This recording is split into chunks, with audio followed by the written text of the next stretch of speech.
Good morning kids. How are you all? I hope you all are fine and safe.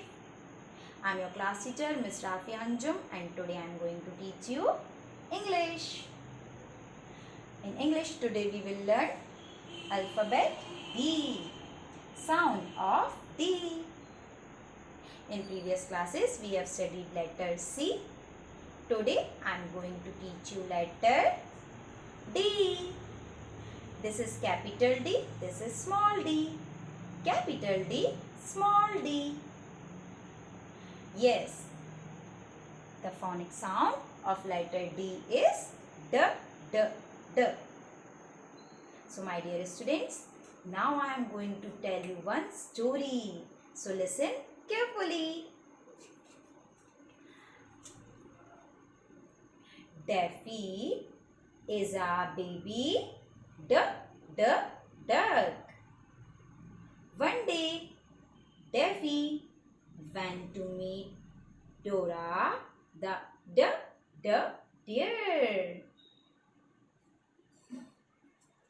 Then Dora the deer opened the door.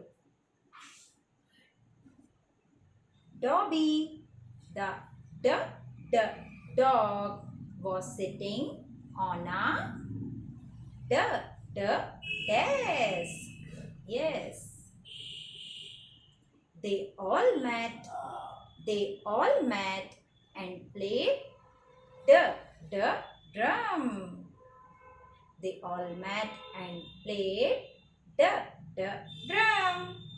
So my dear students, this is the story of letter D. There are so many words that starts with letter D. Like duck, the